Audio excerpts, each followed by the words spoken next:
us back then, yeah. Those were simpler times, I think. I just feel like we may be going back to that, by the way. But in a way, good, because when I read things like the foundations of capitalism are shattering, I'm like, maybe we need that. Maybe we need some time where we're walking around with a donkey with pots clanging on the sides. You think that would just bring us back to reality? Yeah, because everything is amazing right now, and nobody's happy. Like, in my lifetime, the changes in the world have been incredible. When I was a kid, we had a rotary phone. We had a phone that you had to stand next to, and you had to dial it. Yes. You realize how primitive? You're making sparks in a phone, and you actually would hate people with zeros in their numbers because it was more like, oh, this guy's got 2 zeros. Screw that guy. Why do I want to? Yeah. And then if they called and you weren't home, the phone would just ring lonely by itself. And then if you wanted money, you had to go in the bank for when it was open for like 3 hours. You had to stand in line, write yourself a check like an idiot.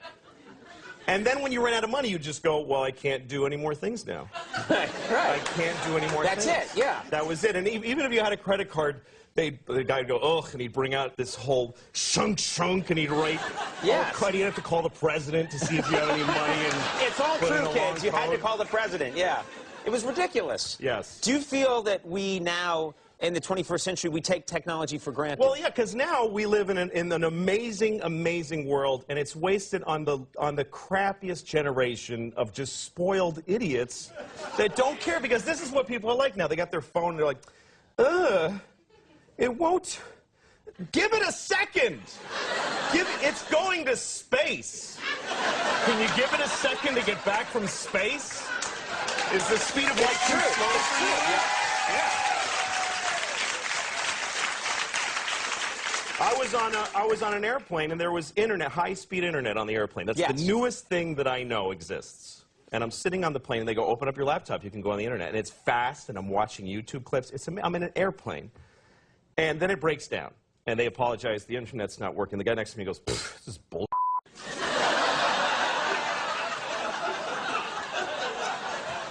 Like, how quickly the world owes him something he knew existed only 10 seconds ago. Right. And on planes,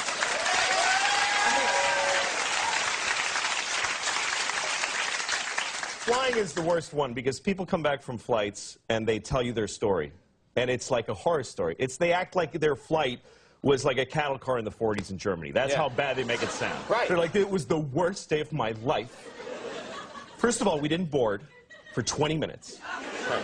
And then we get on the plane, and they made us sit there on the runway for 40 minutes. We had to sit there. Oh, really? What happened next? Did you fly through the air incredibly like a bird? Did you partake in the miracle of human flight, you non-contributing zero, that you got to fly? You're flying!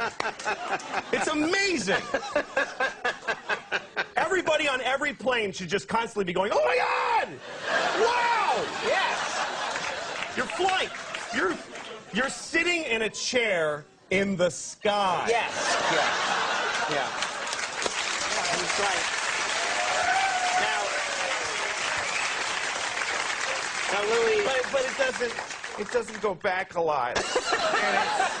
and it's not really. You know, here's the thing. People, like, they say there's delays on flights. Yeah. Delays, really? New York to California in 5 hours. That used to take 30 years to do that. And a bunch of you would die on the way there and have a baby. You'd be a whole different group of people by the time you got there. Now you watch a movie and you take a dump and you're home. Yeah.